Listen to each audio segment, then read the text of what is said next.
Welcome to The Brain Factor, hosted by myself, Joy Riddle, and Laura Hawley. We're a part of Meridian Behavioral Healthcare, where we believe that wellness is within everyone's reach. This podcast is a conversation about what research-based protective factors look like in real life. Our hope is that you'll walk away with something that you can use in your own life and have had some fun with us along the way. So let's get started. Hi, and welcome to The Brain Factor.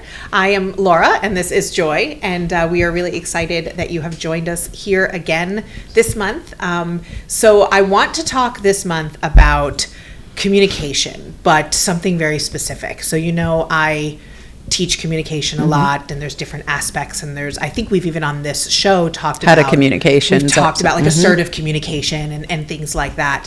But something professionally and also personally as the mother of a teenager that has come up over and over and over again recently that I wanted to talk about is digital communication, and the differences, the pros, the cons, how does that impact our lives, and more importantly, our mental health and our relationships and our connection and things like that, right? So, and when we first started talking about this topic, I thought it was super interesting because Joy and I realized that we do a lot of our planning and our talking and our preparing for this podcast and all the other things digitally. We mostly via text message and a couple of emails, right? Yeah. So let's start there. Let's talk about that. And how I think that's one of the reasons that I think that works for us is because we know each other so well. Yeah. We've been working together for a long time on this project and then professionally prior to that. So we know each other pretty well. I don't know that we did a lot of it like that in the very beginning. Yeah, that's true. That's a really good point. It was a lot of our communication. I think we still communicated digitally. Yes, but it was we did. more to set up the in-person meeting. Yes. Right? It was these are all the things I want to talk about. When can you get together? Right. Yeah. And then, stop by my office. Right. Yes. And some of that was proximity too. Right. We were in the same building. It was easy. So it was available to us. Right. So but I don't think we missed a beat when we switched over to doing it a different way. And sometimes we go, we're going to have to get on a call. Yes, we do that. And then even that, though, is a lot of times digital. It's via Zoom or a phone call and things like that. So I think one of the interesting things that I've noticed, because for you and I, and probably folks older than us, I'm not sure too much younger, but generationally, right? Yeah. We're like, oh, that's all one category of communication: the texting, the emailing, the Zoom calls, the social media apps, right? But then you start talking to like Gen Zs. Oh yeah, big difference. And it's very different. It's like, well, when my daughter says I'm gonna call my friend, she means FaceTime. That is almost as common as a phone call was when you and I were teenagers. Yes. The default, the automatic is FaceTime. And so, I've learned to ask because like maybe we're in the car or maybe I am not dressed for the day. It's the weekend or something. And she'll say, oh, do you mind if I call so-and-so? And I'll go, do you mean FaceTime? Because don't show them my messy house. Yes. So I think that was very interesting to me, that there's all of these different types, and they're viewed very differently generationally. Right? Yeah, and the younger people in my family will always text me, and then if it's going to be, it's hardly ever an actual what I think is a phone call. Right. It's always FaceTime, and I'm like, why are people FaceTiming me? Right. And for me, like an unsolicited FaceTime call is like an intrusion. That's like you showed up at my doorstep. Right, yeah. Because now I have to be presentable, which used to be normal, showing up at the doorstep. And that's another great example, right? So that the way that we communicate changes, right? So I think, and I say that we don't put it in different categories, but as I'm sitting here, it occurred to me that like, you and I are also Facebook friends, but our communication on social media is very social. It's very friendly. It's not business. It's not like we don't. So the way that we communicate in different aspects is very different. So I think if we're really taking a look at to deviate a little bit, to just kind of go to a tool real quick, if we're taking a look at the way that we're communicating. If we're taking like an inventory, I think a really good place to start is listing all of the ways in which we communicate, right? Face-to-face, phone calls, texting, email, Facebook, Instagram, Now you're giving me Snapchat, anxiety. whatever it is, right? There's so many ways. And then look at like the percentage of time that we use each one, right? And then I think that gives us a big picture. Like, do we primarily communicate digitally or non-digitally, right? And then that's the starting point for the next part of the conversation, which is so what? Right? What does that mean? Right? Yeah. And I think it's very easy to say, well, like the art of communication is being lost and we're not meeting face to face as much as usual as we used to, and we're not connecting. But there's some real benefits to digital communication too. Oh, there is. It's a great time saver. There's no travel time involved. You can maybe, answer emails in a group. I sit Sure. down and I take an hour and I respond to emails. Yeah, I think in the time saving category. Yeah, for sure. And I think like quick communications, like Yeah. sharing information or getting a quick answer to a question On a text message. text is I'm all about it. all about All it, about right? it.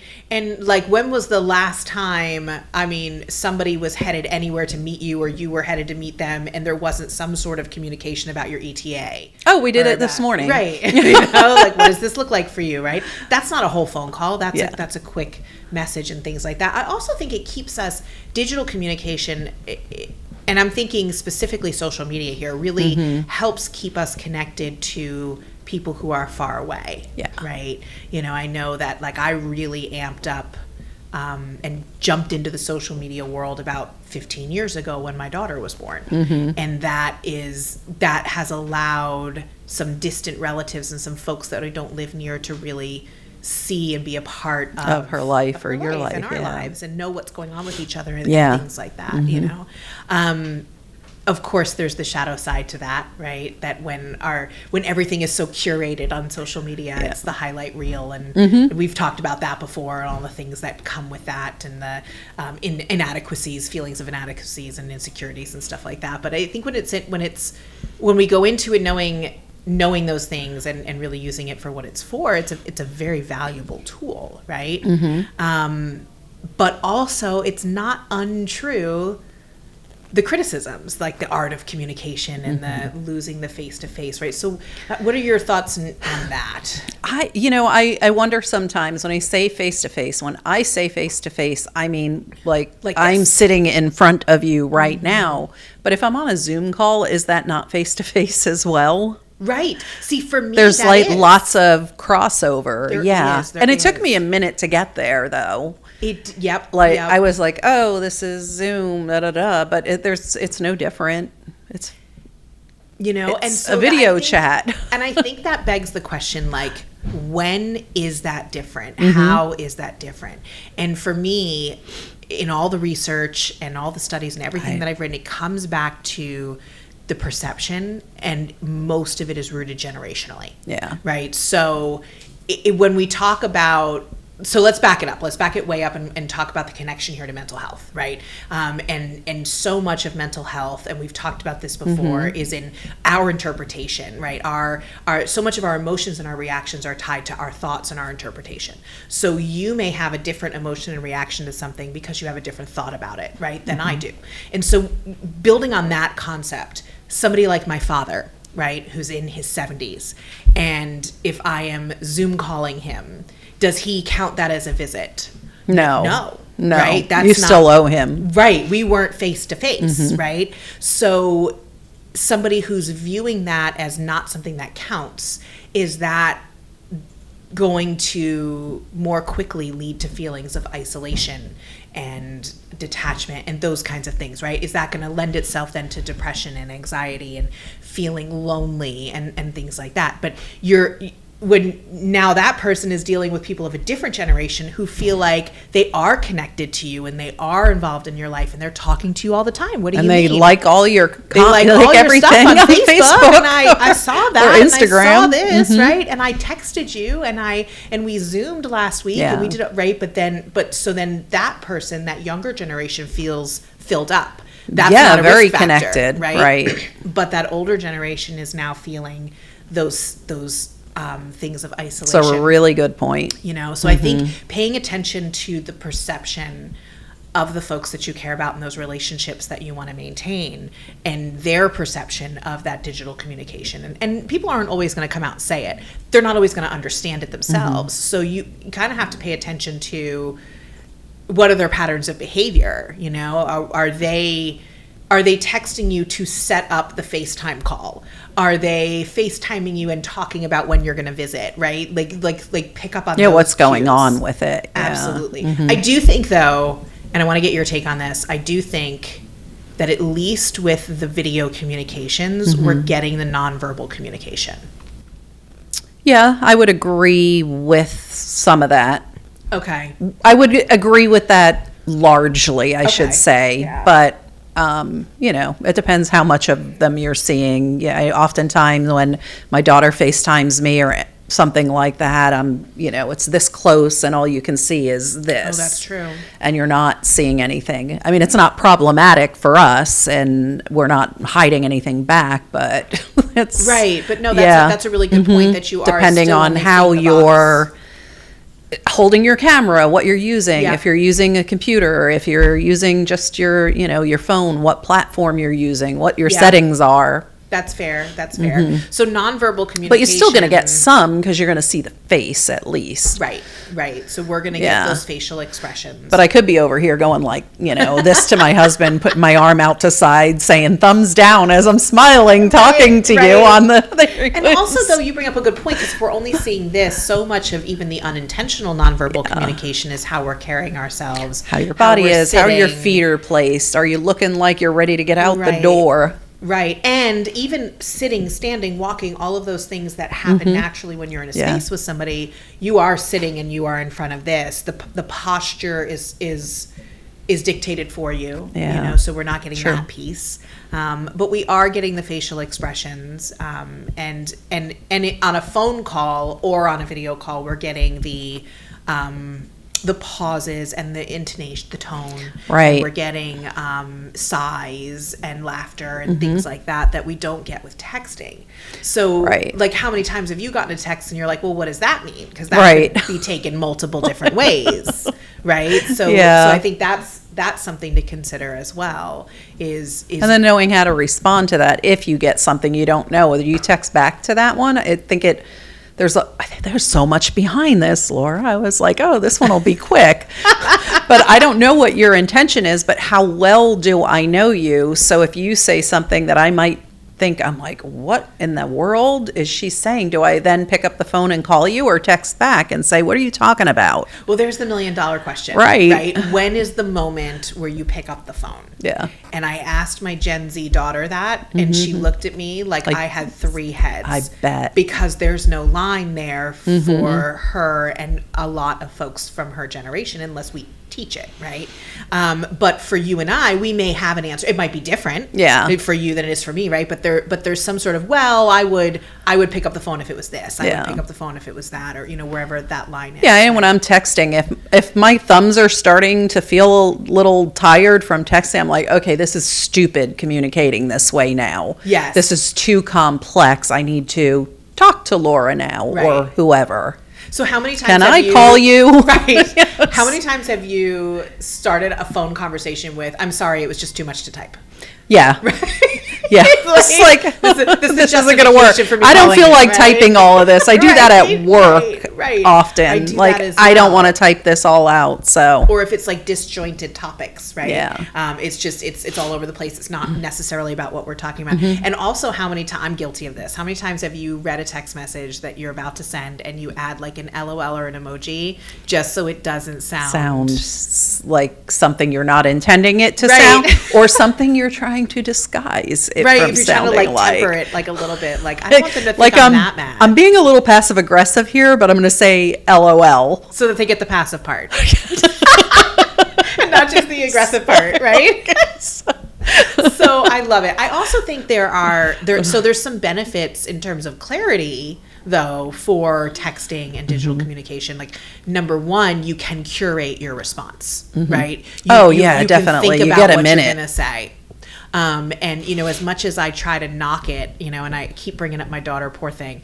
But a lot of times, you know, we're at a difficult age. I mean, she's a great kid, but she's 15, right? Yeah, so we that's have a good these time. conflicts, and then providing they don't result in me taking her phone, which I usually do, I might get the well curated and thought out apology via text. Yes. Right? That she had a hard time articulating in person. Does it count any less? Like, my gut reaction was to be like, well, that doesn't even count. Like, but it does. It did to her. Right, Yeah. right. It was her intention. And she had time to think about it and really like curate that and plan that what she was going to say, right? So I think those things are they can be a benefit if used correctly, and they can really help with our relationships, right? Which has an impact on our anxiety levels and depression and connection and to other people and resilience and all of that, right? Yeah. But in the same sense, like I say, it's a benefit that we have time to think about it. It's also a detriment that we have time to think about it, because then everything is curated. Yes. And we tend to say things on a keyboard that we wouldn't not say in person. Right, right. And especially not necessarily on the apology side, but on Right. the other side. It's like, you can come out here and say that to me? Right. Yes. Right. So if you're like super angry and having an argument with somebody, a friend or a spouse or a coworker or whomever, you know, and that argument is via text message, we might be saying some things we wouldn't normally say in person, and not in a good way. Or having any types of crucial conversations. Right. Because there's so many aspects to that. Right. And then you can write it in an email to your coworker or text it to your kid, or you can sit down and do the hard work and talk to someone face to face, whether it's on Zoom or FaceTime or sitting in the same room together. So that's a whole different conversation and some that you have people to will navigate, argue, negotiate, everything. And some people will argue, well, that's too uncomfortable, right? And I think it's important to remember that feelings of like embarrassment and shame and discomfort, right? Those, they're negative feelings, but they occur for a reason, and sometimes that reason is to serve us, right? Yeah. So they create pause in those conversations. If something is hard to say, it might be because there's a reverence there that we need to have, right? Right. And we have to be careful about that other person, they matter, and their feelings. And when we're looking somebody in the eye, you know, it's hard to hate up close. Yes. So when we're angry, right? And but it's a relationship we care about, and a relationship that we want to preserve. Having those conversations face to face, I think is really important. For me, that's where that line is, right? If there's any kind of confusion, if there's anything that's kind of new or a change or something I'm asking for something, or there's something that may be causing conflict, you know, for me that comes off of the screen and into some sort of a real life space, whether that's Zoom and that's again, that brings me back to I don't really know where I stand on that. Zoom versus in person, right? I would default generationally maybe in how the other person might think about that.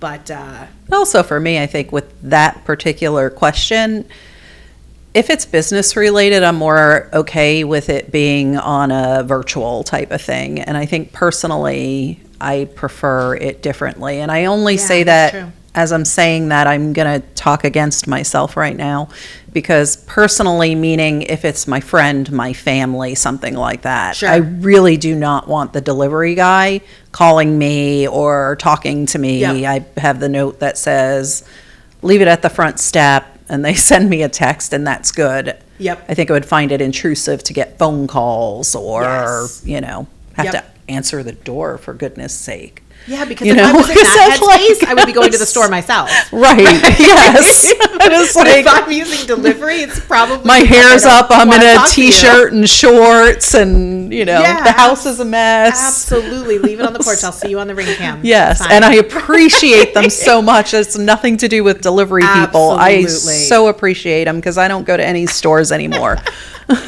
So here's one that comes up over and over and over again when we talk about digital communication, which is always such a fun one to unpack. What if you get a text that says, "We need to talk"?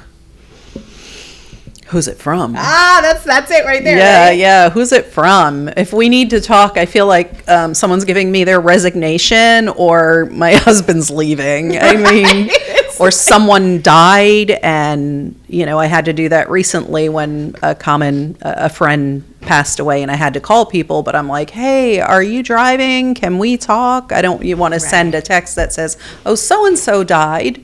Right. Yeah. So that is definitely like I don't know if it's a red flag. I don't know. Necessarily green flag, but it's a flag, right? It's something. I don't know. Says this is an important conversation. Yes. Right. And it totally. I'm getting married. Maybe they're going to tell you they're having a baby. I have no idea, but it's definitely something. Yes. And I think our mental and emotional response to "can we talk" or something like that really says a lot about where we are. Yeah. Right. Where we are with that relationship, or where we are with ourselves, or how stressed we are in the moment, or how are we in a place where everything is negative? Are we in a place where, there must be exciting news, right? What's the health of that relationship with that person? That's pretty sad, because I just went to everything negative first.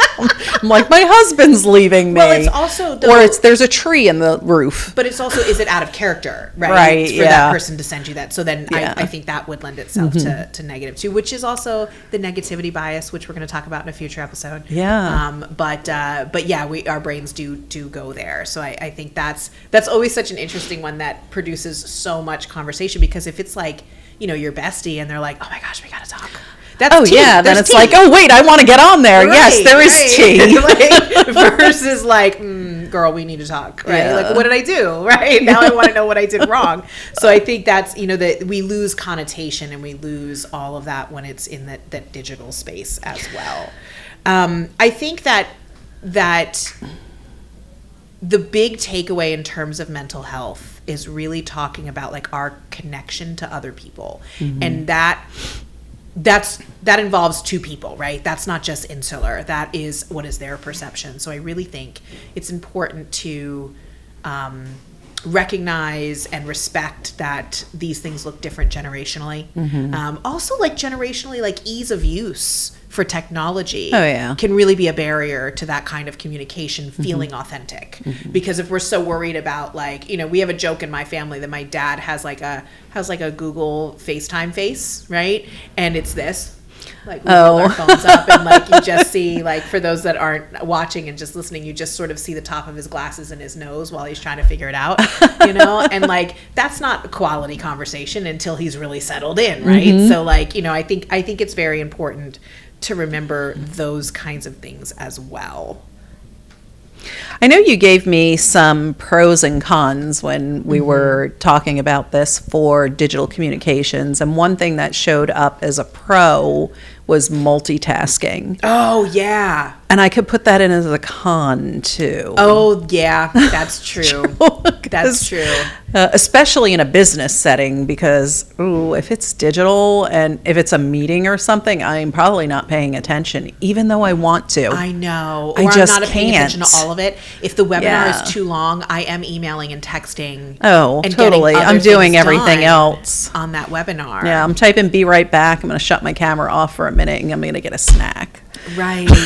No, I'm not that bad, but I know. But some of those things are really, really long, right? Yeah.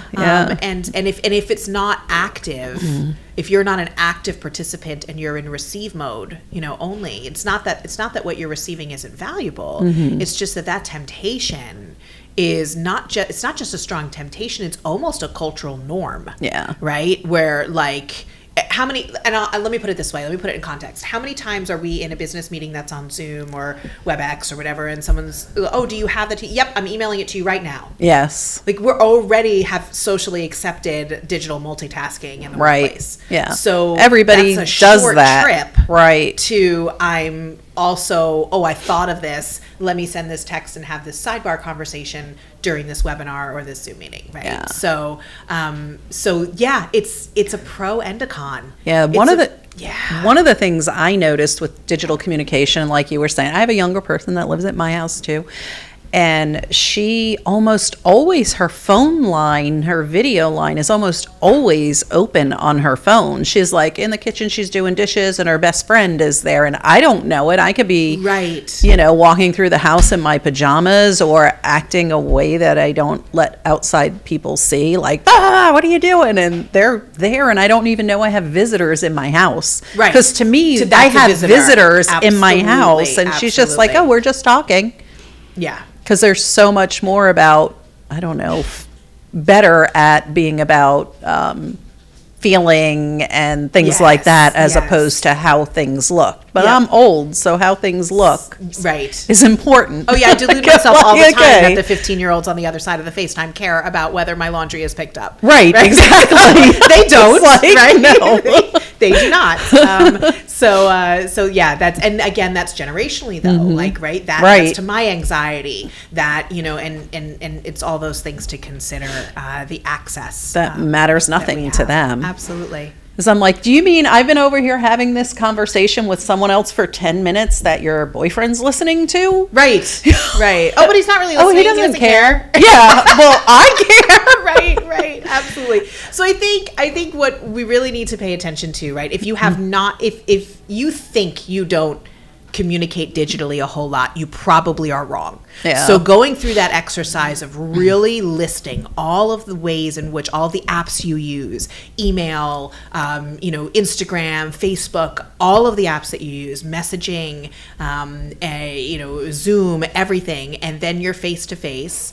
And like letter writing, I was a stronghold for letter writing, and I don't even do that anymore. I think I stopped sending Christmas cards years ago. I get like 4 or 5. I love them. Yeah. But like even that's going away, right? So like evites, I got an evite to a really fancy wedding. Like there was a time when that would have meant it was casual, right? Right, yeah, show up in your t-shirt and shorts. Yeah, but like really, really looking at how much we use digital communication, regardless of what generation you belong to, and then taking some time to really think about how that doesn't just impact you, but impacts the other people and the relationships and the connection, and then therefore the depression and the anxiety levels that we might feel from when those connections are strained or when there are problems, and really just giving that the time it is due, I guess, I think is a worthwhile exercise. So I hope you guys think so too, and thank you so much for joining us today on The Brain Factor. We'll see you next time. Thanks for listening to The Brain Factor. Joy and I are so thrilled to be having these needed conversations. We'd love to hear your feedback on this episode, so if you could drop a comment or leave a review with your thoughts or any requests that you may have, it would be appreciated. Don't forget to like, subscribe, and share with your friends. Living a healthier and happier life starts with one step, and we're excited to be on this journey with you. Until next time.